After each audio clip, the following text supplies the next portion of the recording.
What is up? What is up?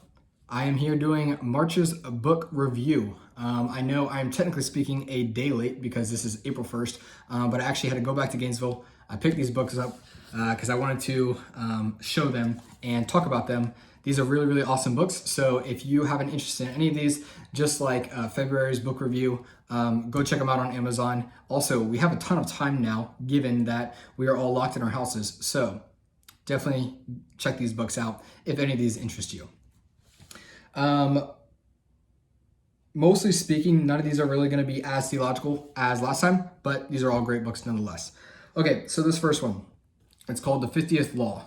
This is by 50 Cent and Robert Greene.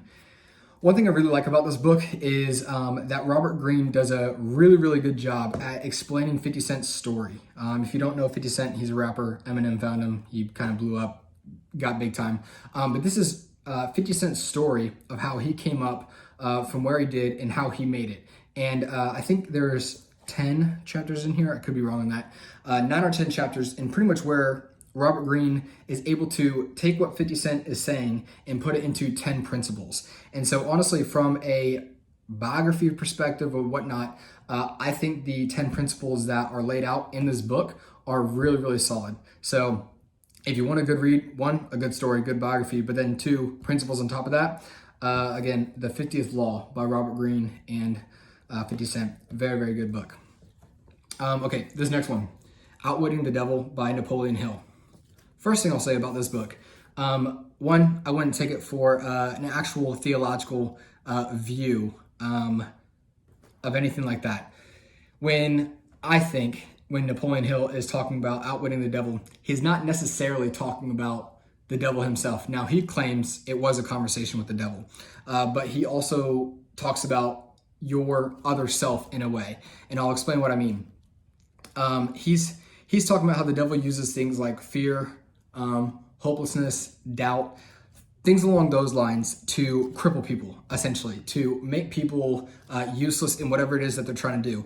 And in his conversation with the devil, the devil's saying to him, these are the tactics I use to essentially make people shrivel up and do nothing. And so, honestly, from a perspective of learning what to do, whenever you're trying to do something in life, knowing that you're going to face criticism, failure, adversity, all those things, this book touches on how those things are further emphasized in your own mind, and how we tend to blow them up, and then therefore we stop doing the things that we originally wanted to do. We stop aspiring to whatever goals that we had because we don't want to face criticism, or we don't want to publicly fail really big or anything like that. So I feel like this book does a good job at kind of going into more of our mind. And yes, if the demonic realm plays a role in that as well, I'm sure it does to some extent. But again, I wouldn't take this for a view on demons or the devil, for example. But nonetheless, great book on all of that. This next one, I could not recommend this book enough. I love this book, and I will probably do a separate video on just this book. This book is called Master of One by Jordan Rayner. This book is so phenomenal, just talking about how to do your work with excellence. And so honestly, I couldn't even say, no matter what you're doing or what you're wanting to do, what you aspire towards, or whatever, I really think you need to read this book, because Jordan talks about how your work and doing your work well glorifies God.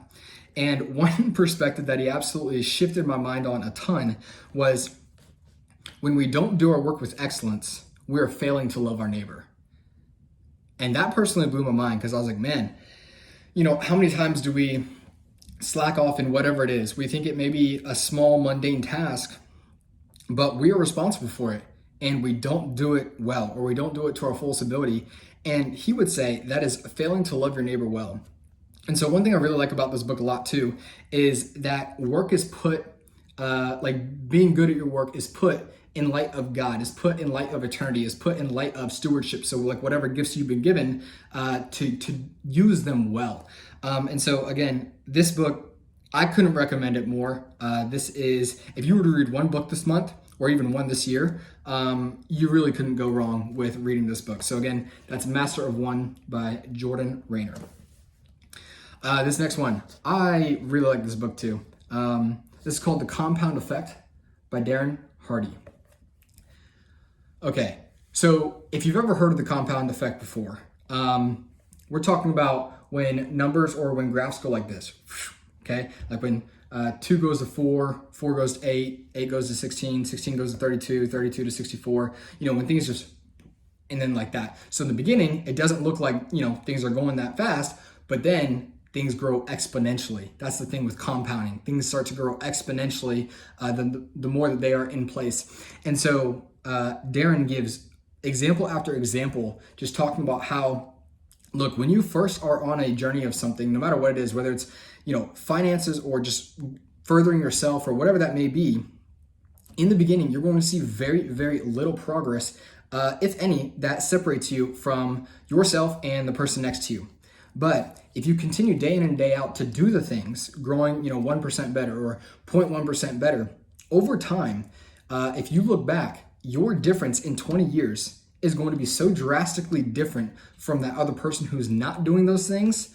It will literally be a night and day difference, and it all starts with doing the small things every day, and the small things every day have a compounding effect. And so this kind of gave me a different view when it comes to a lot of those small decisions that we do make on a daily basis, and saying, be sure to do them every day, because over the long run, this will separate you drastically. So again, I highly recommend this book as well, The Compound Effect by Darren Hardy. Really not a hard read. It is just about 150 pages, but a ton of gold nuggets in here. I like that a lot. And then this last one was a book that I had recommended to me by a friend not too long ago, and it's called Strong and Weak by Andy Crouch. Strong and Weak. The subtitle of this one is Embracing a Life of Love, Risk, and True Flourishing. And so the premise of this book is essentially good leaders are leaders that have both authority and vulnerability. And so Andy Crouch kind of draws a 2x2 diagram of talking about, hey, if a leader is at its best, at his or her best, they're going to be both authoritative, but also vulnerable. So they're going to show their weaknesses, but also they're going to have authority. And so what he would call that flourishing. Now, a leader who is just authoritative, but does not have any vulnerability, that's like dictatorship, essentially. To those who have vulnerability, but no authority, they're suffering.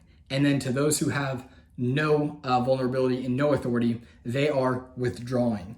And so he gives 4 different types of people or leaders in this case, and talking about, look, a good leader, we can't just have a leader who's authoritative, okay? We can't just have a leader who's vulnerable and, maybe showing weakness all the time.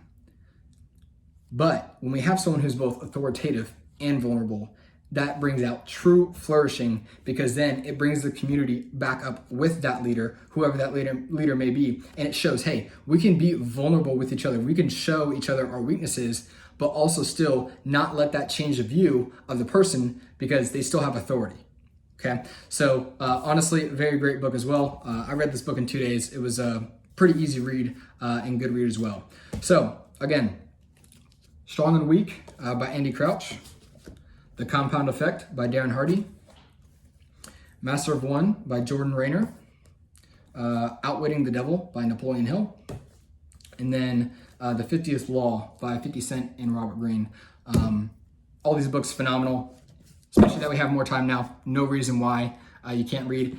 Like I said in February's book review, feel free to leave any comments for any book suggestions you may have for me. If you do end up reading one of these, please let me know how you liked it, okay? I will see you guys on next month's book review.